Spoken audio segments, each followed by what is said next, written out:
Hello, everyone. Welcome to another episode of the Nothing to See Here podcast. Hi, it's Frankie. It's Hannah. Frankie, what'd we do yesterday? Went to Kennywood.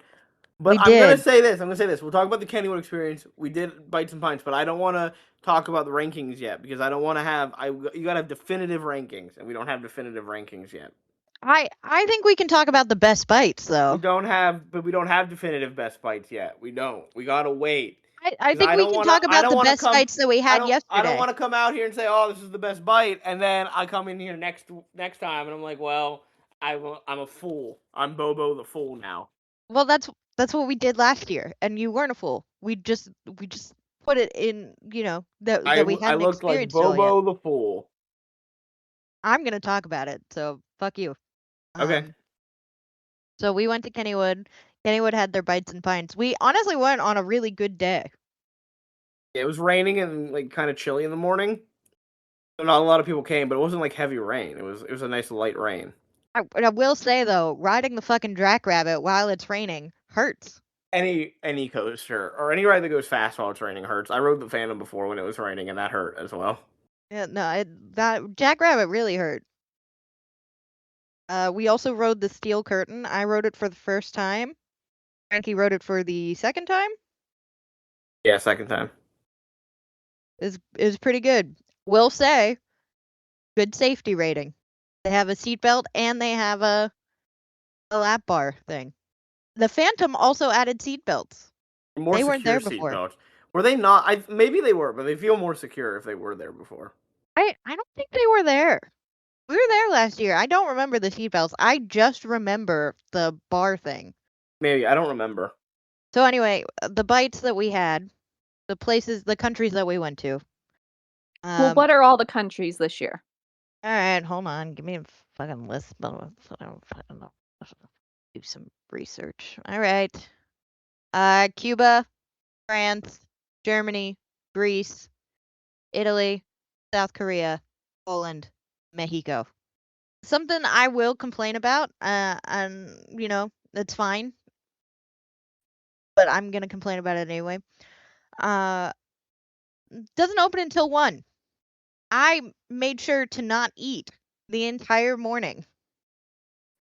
Frankie only had a little bit of breakfast. Yeah, but I knew they didn't open until 1. That's why I had a little bit of breakfast. But I didn't. That sounds like a you problem. Hey, well, it's gonna be a Kennywood's problem now. It's not a Kennywood problem. It's an Kennywood's Amanda problem. Oh, problem. Look at that. It's Kennywood's problem. You know what else is Kennywood's problem? Getting rid of all of the local food. They got rid of the Permanis, which honestly is not the worst idea, but they got rid of Millie's, and that is a travesty.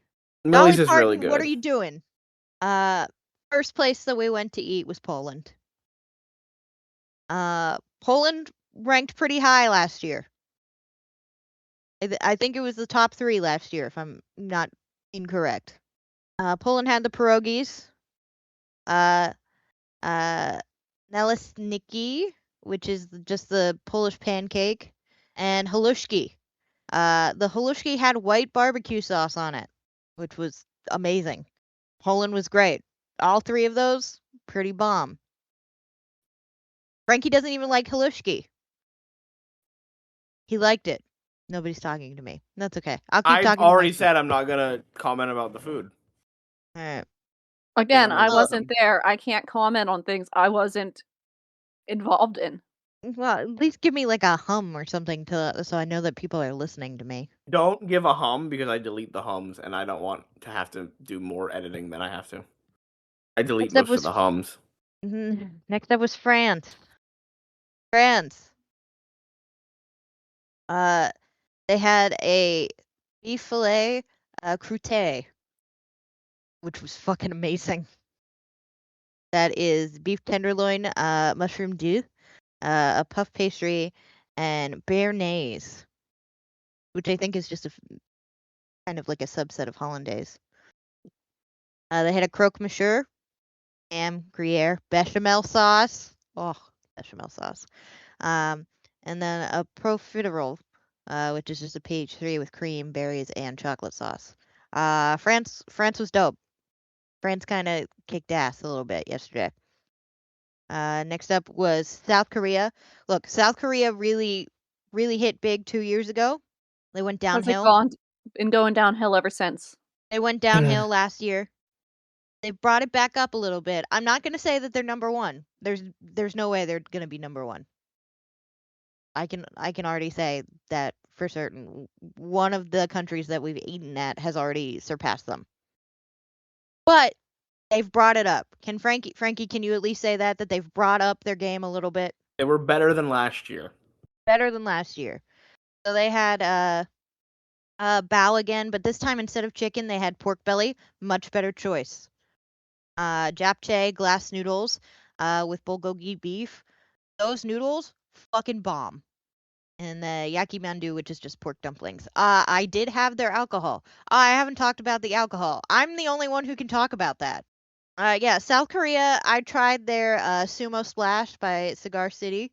You know, at first it was fine because like the first taste that you get is beer, and then there was like a nice fruity aftertaste, and then towards the end of like the cup, Frankie looked at my face and was like, "It's not it for you." I was like, "No, it's just the taste is beer, and then the aftertaste became beer." So I was a little sad by that. Poland, I don't think I got any alcohol in Poland. France, I did have a Merlot, so that was good. Frankie asked me how it was, and I said better than church wine. I mean, it's a basic Merlot. And then lastly was Italy. That was the last place that we ate at. They had a caprese, which you know, caprese is great. Burrata, roasted tomatoes, arugula, pesto on like ciabatta bread. Great. Me and Frankie don't like tomatoes that much. I'm not gonna let the fact that we don't like tomatoes as much as like the next person hinder that dish. It was fine. The piadina. Pancia, ricotta, peaches, basil, hot honey drizzle. We did ask for light hot honey this time. And I think they delivered. The peaches weren't cooked. They were not grilled as they should have been. Therefore, this was kind of mid. The last thing was the short rib ragu, and oh boy, that was delicious. Gnocchi was a little overcooked, but also very hard to keep noodles that you've made al dente not like get hard as you go throughout the day. So I also had a Pinot Grigio, and that was also good. So the countries that we have to hit next, which I don't know when we're going back again, Frankie, is Cuba. We'll figure it out. It's got to be before the end of June. Yeah. Is Cuba, Germany, Mexico, and Greece. We did talk about it, that Cuba, its menu is largely the same as last year, so if there's a country we don't hit, that'll be the one. Yeah. The one that we are looking forward to, it was the winner last year, is Mexico. We have high hopes for that. Honestly, Frankie's interested in Greece with their baklava cheesecake. I love cheesecake. I know you love cheesecake. Baklava cheesecake sounds so good. Look, their baklava ice cream was so delicious last year. Well, last year it was baklava with like an ice cream on top. Mm-hmm. But it was baklava flavored ice cream too. No, I think it was like a honey ice cream. No, it was baklava flavored ice cream. I'm pretty sure it was not. I'm pretty sure it was. Anyway, I'm actually really looking forward to Germany for currywurst and the smoked pork loin. I will say the smoked pork loin. When we were looking for utensils for the Italy pavilion, I saw that with the cherry sauce, and it looked amazing. Yeah. I'm excited to eat that. Yeah, so looking forward to it. I won't give the rankings, but I will talk about what we ate, which I just did. So. All right. Frankie took me to Alta. Oh, I did take you to Alta, yeah. I'd like to say, as soon as I'm not going to talk much about this, but as soon as we walked in, the scent of Alta hit Frankie, and it was like he got punched in the face. It's been years since I've been to an Alta, and so the smell of all the makeup and all the perfumes in there just hit me. He looked like child. He looked like he got KO'd for a minute when he walked in. It was brutal. Quite good. But yeah, Kennywood was fine. No major incidents. We got to ride some rides. That was great. Anyway, anybody else have anything to say? We have some business to take care of, actually. Oh God. I was realizing this as I was thinking about it because we didn't we didn't actually talk about the movie really.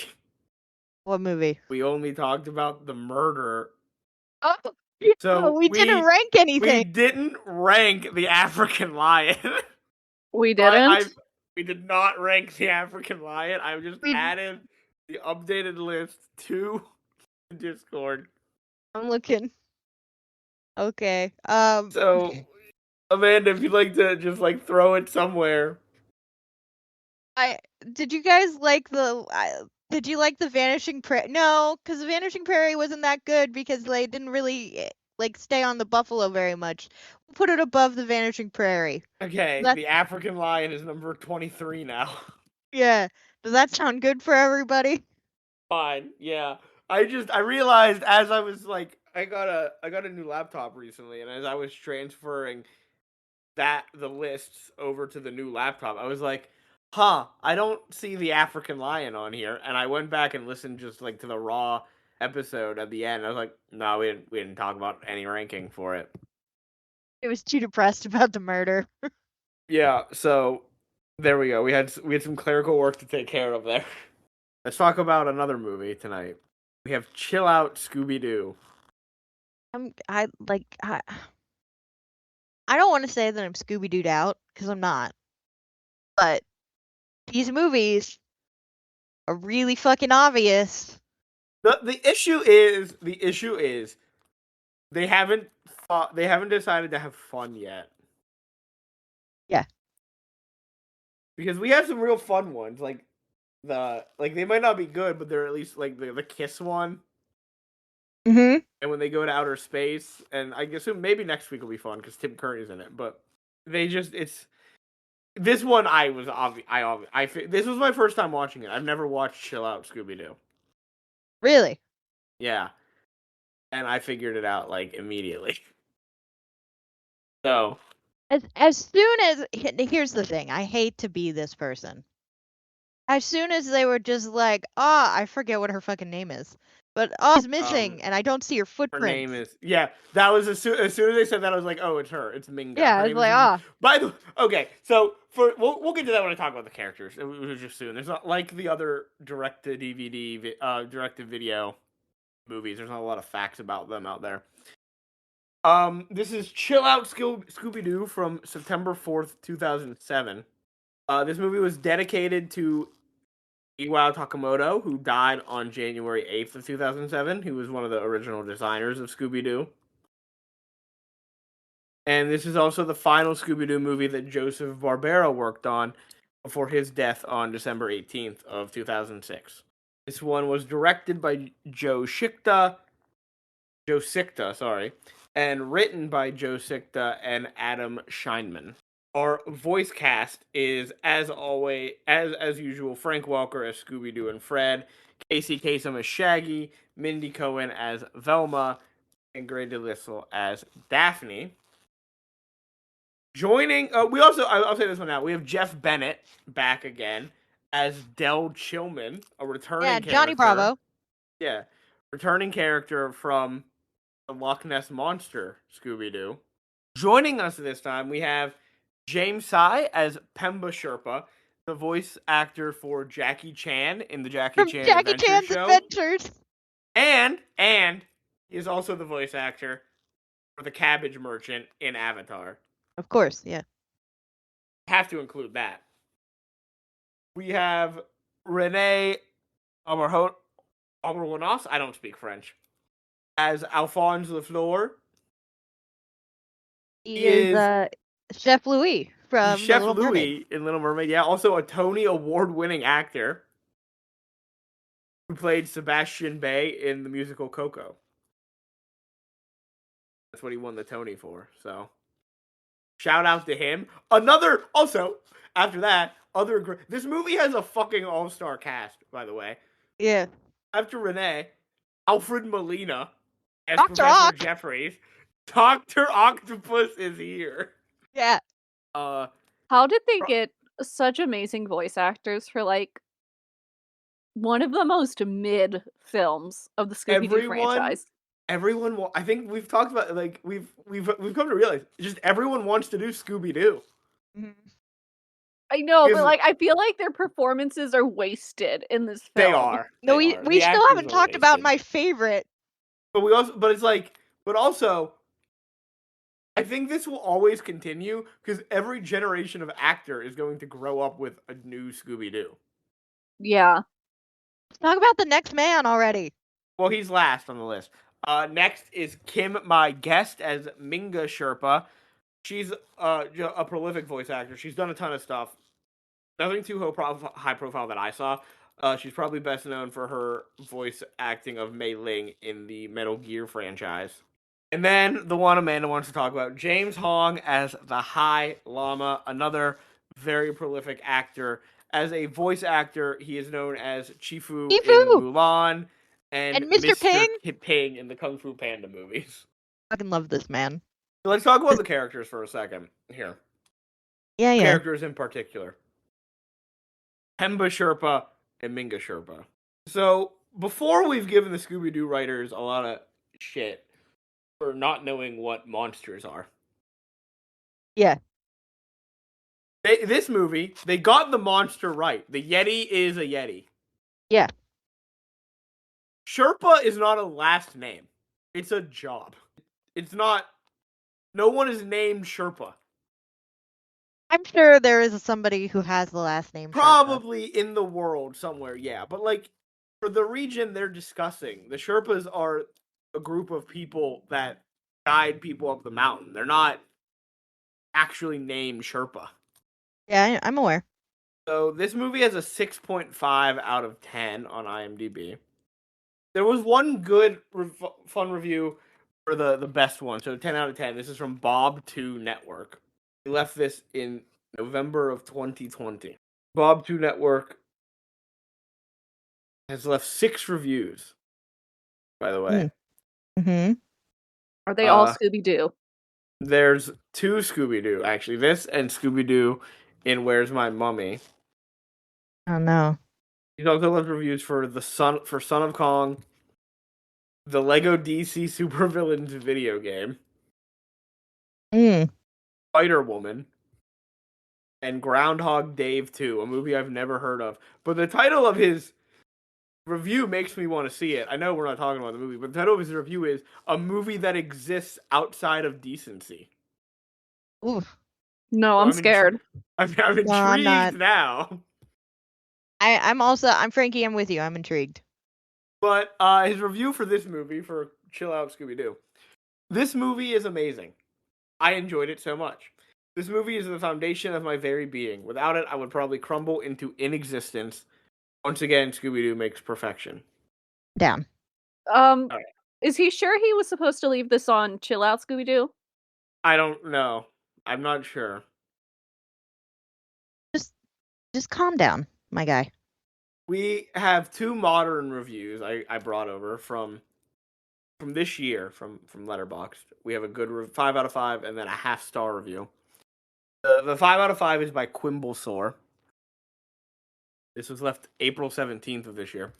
I feel like this might not be a popular take, but this one is super rad. It has so much going for it. You got fake Jackie Chan from Jackie Chan Adventures and Poe's dad from Kung Fu Panda. You have Casey Kasem using his actual radio DJ voice. No. I have a problem. And on top of that, you got a callback from the Loch Ness Monster movie when Del shows up. What's not to love? What's your problem, Amanda? What do you think my problem is? That they referenced his second best role as Poe's dad. Yeah, but like Mr. Ping is a more prominent role than Chifu. I beg to differ. Mr. Ping's in all the sequels, you know? I don't give a damn. It's Chifu. And then our half-star review we have by Ringo from January 31st of this year. This is the worst direct-to-video Scooby-Doo movie, and TBH, it's not even close. Shaggy and Scooby are like minions, how dumb they are, and it's so much more racist than I expected. I'm gonna be honest. I agree with that last part. I was not expecting this level of racism. This came out in what year? 2007. You know, I hate to be this person, but I was actually expecting it to be worse. I wasn't, but I also didn't I knew it took place in the Himalayas, but I didn't think they would actually like pull all this because I knew the monster was a Yeti. Like the Shangri-La shit. Yeah, I didn't think they'd do that. Yeah, well, I think in 2007 this was kind of this was 2007 racism. Yeah, like this was unfortunately like passable in that like somebody in 2007 would watch it and be like, this isn't racist. Obviously now we know better. It's not great. It's not great. No. But it could be far worse. It's still not great. I will continue to say that. I was expecting like when we get to the Japan one, like that kind of level. Yeah. All right. Does that make sense, Frankie? Yeah, I get it. All right, okay, cool. Let's talk about this movie and what happens in it. The movie opens with two characters. We learn it's Pemba Sherpa and Professor Jeffries. They are climbing Mount Everest and they find an ancient carving. The professor says, "The legend is true," and then he destroys an ancient manuscript. Just rips it up. Pemba prevents the professor from going any further, though, to find Shangri-La because the land is forbidden. Pemba panics and tries to leave, but the professor cuts the rope that's connecting the two of them and goes on his own. Then the Yeti shows up and roars. Pemba escapes as an avalanche sends him crashing down, but he's able to catch himself. And then we cut to Paris. We're in France. With Fred, Velma, Daphne. Daphne is trying to flirt with Fred, but Fred does not care. He's got a new cell phone. Shaggy and Velma's reading a paper about the climbers we just saw encountering the Yeti. That's how she relaxes, by reading other languages. We gotta keep the brain sharp. Yeah, fair, fair. Shaggy and Scooby have taken their own separate flight, which they think is an all-you-can-eat flight, because they're just eating a ton of pizza. But they are not in Paris, and they are now in the drop zone of Mount Everest on a plane chartered by Alphonse, the world's greatest hunter. He has Shaggy and Scooby there as a bait that no monster can resist. He's on the mountain to hunt the Yeti. Okay, we need to talk about this plan. Did this little Frenchman like seek Shaggy and Scooby out specifically? Yes, I think so. Because what I gathered from it was this man has been following the gang for a while. He's a monster hunter, and he's just like, Shaggy and Scooby are the ones that always attract the monsters, not the other three. Those ones. He's not wrong. He's not wrong. But he definitely like set out and was like, you can have all this food if you get on this flight. So I imagine he created like a fake. He really sought them out. He created like a fake travel site. Yes. Or travel brochure aimed at them. And then Shaggy put his credit card into this fake site. He definitely put his credit card in, and now someone has like hacked it. Shaggy and Scooby get escorted to the VIP lounge, which is just them being locked in a box and thrown out of the plane. And then Velma, Daphne, and Fred realize that they're not there, so they call Shaggy.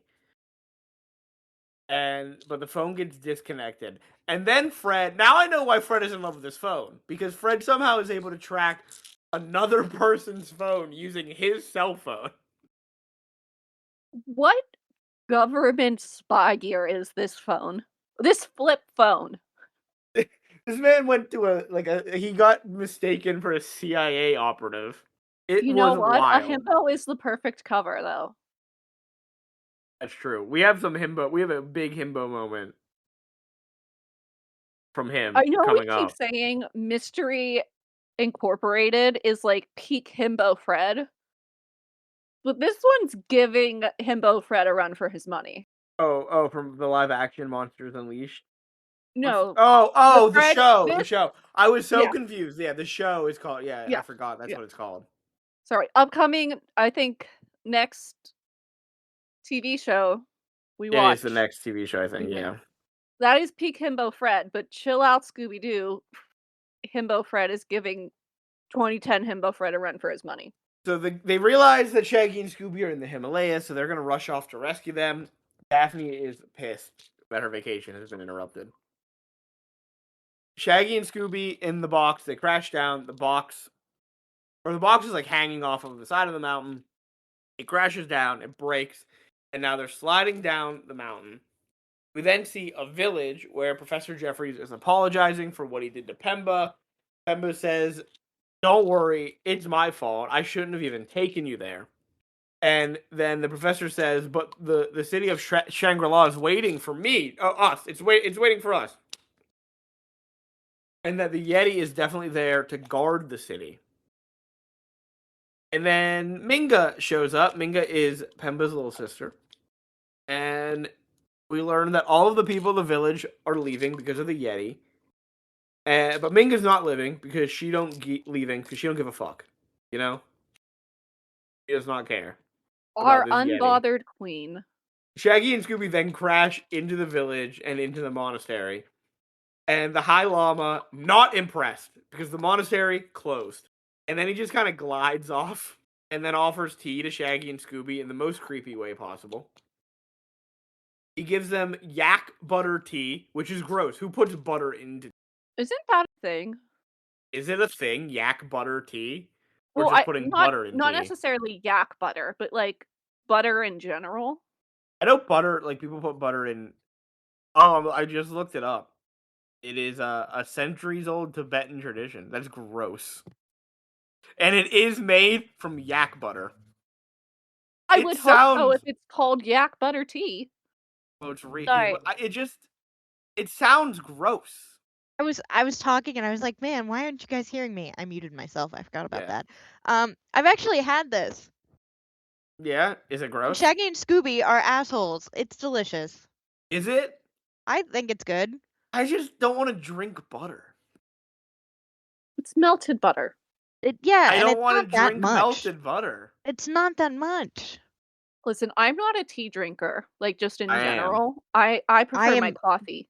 I'm very much a tea drinker. It's not that bad. I would give the yak butter tea a fair chance. I'll give it a shot, but it doesn't sound like you would. I give everything a shot once, Amanda. Mm-hmm.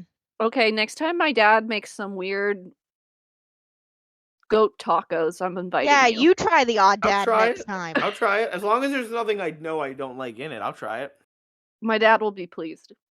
The High Llama tells Shaggy and Scooby he will not allow them to use a phone, mostly because they don't have one. And then Scooby, who's been just looking around, is frightened by a carving of the Yeti in what we're told is the most secret chamber of the monastery. We're told that they offer sacrifices to the Yeti, who is half man, half animal. That's not true. I've never heard that. Like, I always thought the Yeti was just a beast, right? Not that he was half man. Yeah, I think they're just supposed to be like some humanoid, maybe some like ape creature. Never heard, it's a half man, half animal living there. I'm gonna be so real. I'm not caught up on my Bigfoot Yeti lore. Oh. Like, I just know, like, I can identify a Bigfoot. I can identify a Sasquatch, and that's about it. There's also in there a very nice crystal that the professor wants to examine closer. But he's also shut down by the High Llama because its mystical glow is what protects the village. Alphonse then bursts into the monastery, ready to hunt, saying that everything that happened was a mistake, and he was so worried about Shaggy and Scooby. Minga is like, hey, yo, Shaggy, Scooby, you can call the gang at the weather station, and offers to take them with her. But Pemba's like, hell no, you're not allowed to go. I'll take them. And then the professor and Alphonse say that they are also going. Then the High Llama says they're all going to die and leaves. We cut to the rest of the gang. Fred is driving to the Himalayas. Yes, they had the mystery machine with them in Paris. Yes. So we have once again transported a van across the ocean. At least he can physically drive to the Himalayas. Like, true. Once you're in Europe, you're pretty good. Yeah. But they're in Mongolia right now, and we also learn he cannot say abominable snowman. He calls him the abdominal snowman and the subliminal snowman. I don't know how we got to subliminal. I don't either. We cut back to our hiking group. Velma drops the lore, as she always does, about the monster. Velma the lore dropper. Again, a fan of cryptids. That's her role with these movies. I love that she's into cryptozoology. We cut to our hiking group, and Alphonse pulls out a whole crate of Scooby snacks for the boys. And Pemba informs them that all that they have to eat many times a day. And Shaggy and Scooby very excited about that, and they take an interest in mountain climbing now. They investigate what the professor has brought. He's brought explosives. That's what he's brought on the mountain. And we see the Yeti watching the group. They realize that they're being followed by Minga. She's here. She's come to warn them that there is a terrible snowstorm coming. Pemba is upset about the fact that Minga is there, and that she likes the voice of the radio guy, and then realizes Minga has a crush on the radio guy. We also learn there is no real radio station. It's just the dude running the weather station pretending to also run a radio station. I mean, what else is this dude gonna do? That's true. He's got to keep himself entertained or he'll go nuts. Yeah, I'm not gonna blame this guy. Especially now that I also know who the guy is. Yeah, I'd get bored too. The storm comes rolling in, and they're forced to set up camp on the mountain to wait out the storm. The professor leaves his tent in the middle of the night and leaves. Wait. We see Scooby being a guard dog. Well, that's after. The professor leaves first. Oh, I didn't. I'm gonna be so real. I kind of only half watched this film. I was too busy playing a game on my phone. That's fair. Professor bounces, and then we don't see him again for a good 40 minutes. That's how they got Alfred Molina to do it. He didn't have to do a lot of work. Yeah. Shaggy and Scooby are setting up a watch. Scooby has first watch, and he's decked out in cooking equipment as his armor. He is so cute in his little snowsuit and all the cooking gear. I think he looks so adorable. We hear a roar. Scooby immediately runs back into the tent. And Alphonse emerges with a gun, happy that the creature knows that they're there. He grabs Shaggy and Scooby, shows them a laser trap he has set up for the Yeti. Shaggy and Scooby finally realize Alphonse is not a travel agent or tour guide, but a hunter, and is using them as bait for the creature. We're almost 30 minutes in? This is halfway through the movie. Yeah, it takes them this long. The Yeti emerges, but behind all of the traps. Nice job, Alphonse. You didn't see him coming from behind you, so I guess good job. We get a chase scene with, listen, the songs in this movie, terrible. It's just a band singing about what is happening in the chase scenes, at least for this one. Pirates Ahoy got all the music budget for 2 years. Yeah, they're fuck, just write down what's happening and we'll get people to sing it, I guess. So, Alphonse also gets hit by all of his traps during this. There are guided missile nets, a giant mechanical butterfly net, bear traps. Shaggy and Scooby in the chase scene, they dress like Santa and give the Yeti a novelty snow globe, and he seemed genuinely pleased to get a Christmas gift. Maybe that's all he needs. It's a fun snow globe. Yeah. They force the Yeti to go ice fishing, and a small fish beats up the Yeti. This Yeti sucks. Bigfoot would never get beaten up by a small fish. I'm just saying. The Yeti has cornered Oh, sorry. No, before that, Pemba wakes up and sees the Yeti. He then activates a trap and gets caught in a cage. The Yeti has then cornered Shaggy and Scooby, and he causes the land bridge they're on to collapse. They fall, roll down the mountain, and are found by our guy from the Loch Ness Monster, Del Chillman, who's driving a snowplow. He drives off with them, and Alphonse follows the snowplow because the monster is sure to follow them. And once again, we've left important people, like the horse in Barbie, left on the island. Pemba's just left in this cage. He's not banned in forever, though. No, that's true, but I didn't know that to be the fact at this point. Oh, you thought they left him there to die of hypothermia? Yeah, he's just in a cage in the elements. Del takes Shaggy and Scooby up to the weather station, but the snowstorm has blocked off the satellite, so they can't make a phone call. And we learn that Del is the one running the weather station and the radio. We learned that he came here to find the Yeti because Nessie was a no-show at Loch Ness. And Del says he has a cool hat. He found a cool hat outside one day, and he got a note with it saying that the person likes the show and hopes that he never leaves the mountain from his #1 fan. Del asks Shaggy and Scooby to be the guest DJs today while he goes to look to find the other party members of the climb. And he warns them not to open the door for anyone and heads out to start his search. Meanwhile, the rest of the gang have made it to the monastery. The yak guy who brings them says that the mountain is cursed and the yaks have to go. The gang find a box of Scooby snacks and footprints leading up the mountain, so they start to their own hike. We get to see Shaggy and Scooby broadcast on the radio, and we hear Shaggy's radio voice, which is Casey Kasem's actual voice, not the Shaggy voice acting, which was fun. The Yeti has been summoned to the weather station somehow. The gang, meanwhile, find the remains of the camp and giant footprints of the adorable snowman, as Fred calls him. Adorable is at least better than subliminal. I thought the subliminal was subliminal. I can't do it. Subliminal was good too.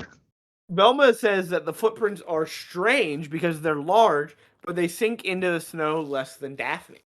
But like, that's how a snowshoe works. So he has. Yeah, but it's a creature not wearing. Yeah, but if Yeti's not wearing still that snowshoes. big. But if the creature's still that big, wouldn't that like kind of work the same way? No, I don't think so. He still weighs a lot. I don't know. Let's test it out. Mythbusters, we need you back. We have a very important question for you guys. Because my brain's like, yes, more surface area, so works the same as the snowshoe. I did right now. The gang find Pemba in the cage and release him, thank God. No one can find Minga's footprints, though. They try to recreate the crime scene. They realize the professor went off on his own. They find where Shaggy and Scooby and Alphonse went. But no one can find Minga's footprints. All Velma finds is her radio, and then immediately comes to the conclusion that Minga has been kidnapped and carried off by the Yeti. Meanwhile, I came to the conclusion that Minga is the Yeti. Yeah, her being kidnapped is not my first conclusion. Now, here's the thing, though, about why I have to say, like, the connection between all the movies means I think this is a reasonable assumption by Velma. Because obviously, when we go back to the vampire, Curse of the Vampire, or Legend of the Vampire, the Hex Girls were there. Mm-hmm. And they know the Hex Girls. So they've met the Hex Girls, and they meet the Hex Girls in Witch's Ghost. Meaning those movies are all part of this timeline. Meaning they've encountered real monsters and aliens. Mm-hmm. So her thinking the Yeti is reasonable, and that the Yeti would kidnap someone, reasonable. Well, to be fair, I don't know if the Yeti's a kidnapper. I feel like the Yeti is more of a eat and leave, you know? Why would the Yeti need to kidnap anybody? The monk, the Lama, he says the Yeti protects the monastery right? No, he says the crystal protects the monastery from the Yeti, and they do Oh. sacrifices for the Oh, Yeti. Like, they okay. Here I sacrifice. was like, there wouldn't even be a reason for the Yeti to kidnap someone Yeah. if he's the protector of the mountain. The radio's on, though, and they hear Shaggy and Scooby on the radio, realize that they're at the weather station, so they're going to head there. We also see the weather station, and the Yeti is looking in the window at Shaggy and just starts punching the building. We've kind of already spoiled who the Yeti is. Yeah, it's Minga. What is her plan? What is the point of all this? Well, we know what her plan is. But, like, why is she trying to destroy the weather station? That is detrimental to her plan. Yeah. She wants to keep Dale there by making him believe the Yeti's real. So why does she show up at the weather station and try to, like, kidnap Scooby and Shaggy? Why does she destroy the weather station? What is her plan here? I don't know. And I've got to be honest here. Listen.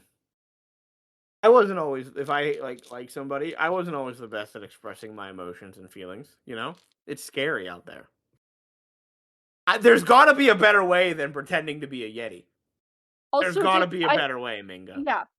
I assume Dale has, like, mentioned on air that he's, like, trying to find the Yeti. Yeah, I assume that's So why didn't she write in and be like, "Hey, I can help you"? Yeah, and, like, leave fake clues. You don't have to, like, dress up as a Yeti, and destroy his home. You could have just left fake Yeti footprints. We get our second chase scene, and they didn't even write a song for this one. It's just instrumentals. Yeti crushes the whole building here, and Shaggy and Scooby climb up the satellite. The Yeti follows. Then we go to Pemba and the gang. What did she make the Yeti out of? A balloon, I guess, because it has helium in it. That has enough force to just level a whole building? I don't know, man. This movie is so bad. It's one of the worst new ones that we've seen. This film is like ages 7 under. Because if you're older than 7, I think you're going to start questioning things too much. Pemba says that he's going to search for Minga in the monster's cave. Fred says that sounds good. We'll split up. He and Daphne are going to go to the weather station. But Daphne, not forgetting that she was ignored for a phone, says, actually, I'm going with Pemba. You can go with Velma. Bye. Back with Shaggy and Scooby, Alphonse shows up, lassos the Yeti, then gets thrown around like a lasso by the Yeti. He aims his gun, but the mountain cracks beneath him, and Alphonse falls, presumably to his death. The satellite breaks, but Scooby accidentally activates the weather balloon and hops on. Shaggy is still down there with the Yeti. Scooby starts throwing snowballs at the Yeti to distract it. Shaggy jumps on and cuts the rope on the weather balloon so they float away. Fred and Velma find the station. Del pulls up in a snowplow. Velma finds that some of the helium tanks are missing and that the Yeti must have taken them, which is weird. Why would a Yeti need helium? The seismograph starts going off, and Del says it's picking up strange vibes deep in the mountain.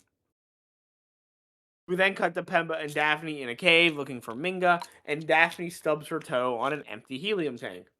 Scooby and Shaggy are still floating with the weather balloon, and Scooby turns off the helium, and they plummet into a ravine that is actually a hidden ancient gravestone of the spirits. The High Lama is there, and he says that good karma brought them to safety and to the lost kingdom of Shangri-La. The High Lama says if you discover Shangri-La, you will never grow old as long as you stay. And then a bunch of monkeys start bullying Scooby, which was weird. I don't know why that was there. This whole sequence doesn't need to exist. It is unnecessary. The High Lama says that Shaggy and Scooby can stay as long as they wish.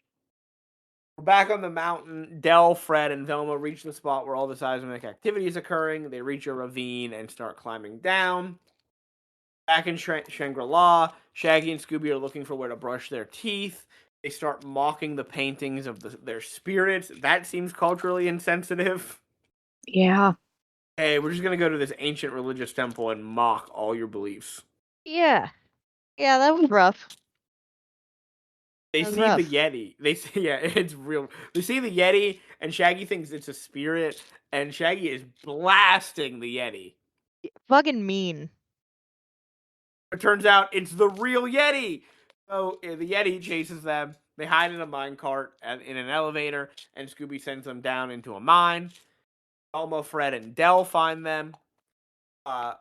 Daphne, Scooby jumps into Fred's arms, and Shaggy jumps into Velma's arms. This is the only part that made me laugh in the movie. I wrote it down. Shaggy jumps into Velma's arms, and then Scooby starts licking Fred like a dog would, and then Velma looks at Shaggy, says, "Don't even think about it," and throws him to the ground. Daphne and Pemba then emerge from another tunnel, and they're like, this cave is about to collapse. So they run away and find a cavern full of crystals, where the professor is setting up explosives and collecting crystals. He has one tied up, but then the crystal gets taken away from him by Shaggy and Scooby. He chases them with a pickaxe, and they catch him in a net.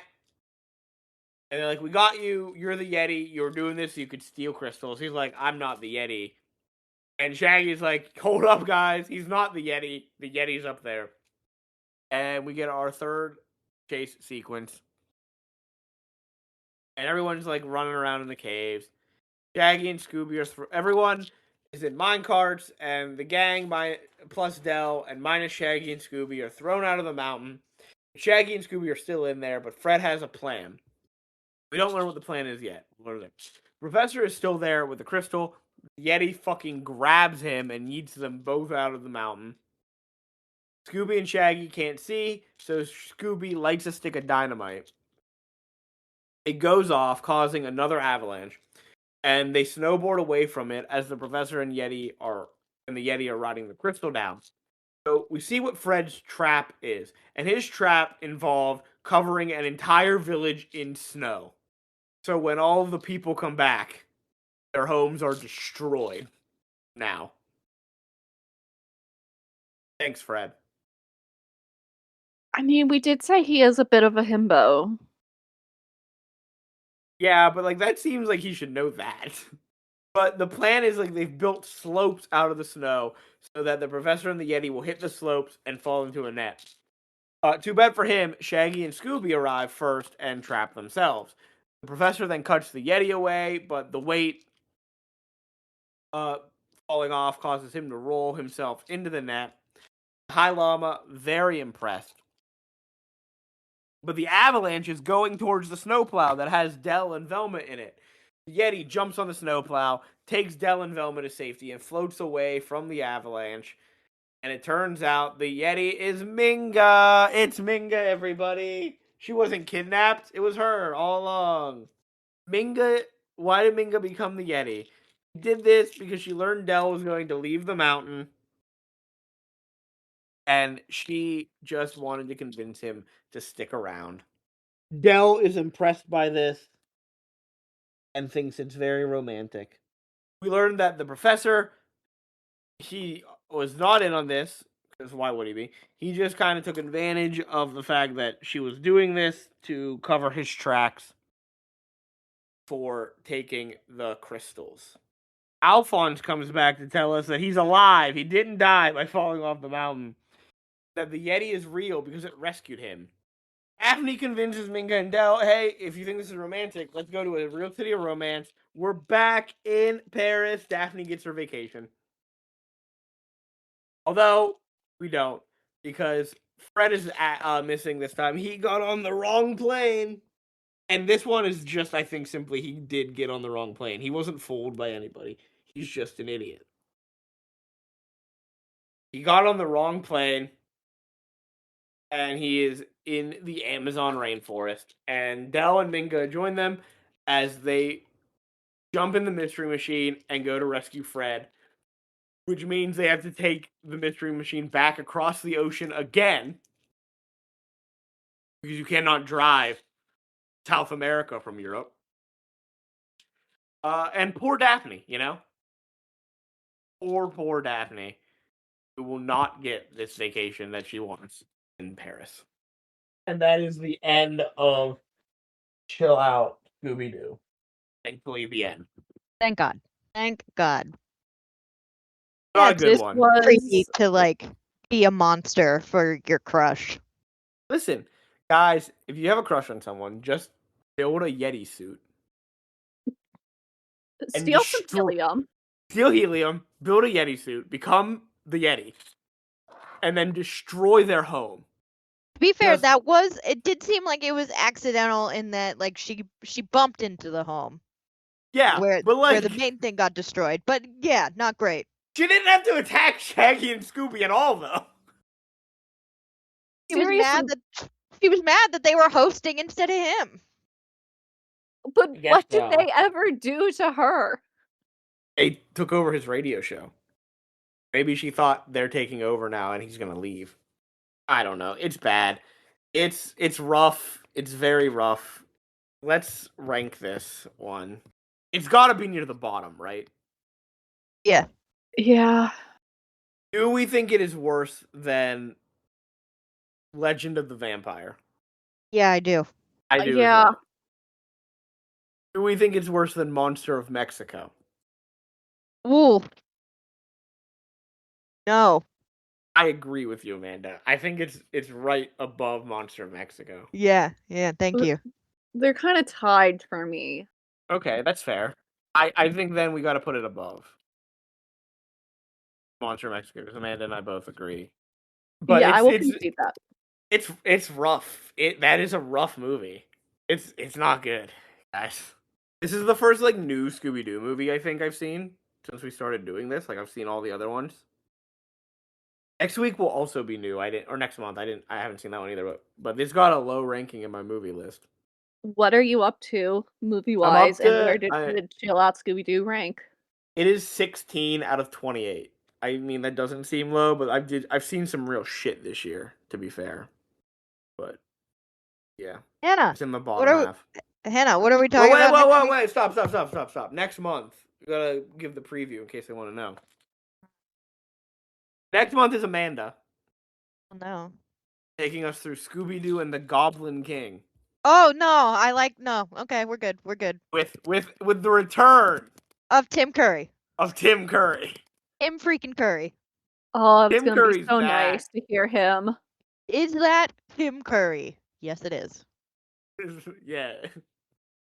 It'll be nice to have Tim Curry back with another fucking all-star cast, by the way. Amazing cast. Hayden Panettiere is in it.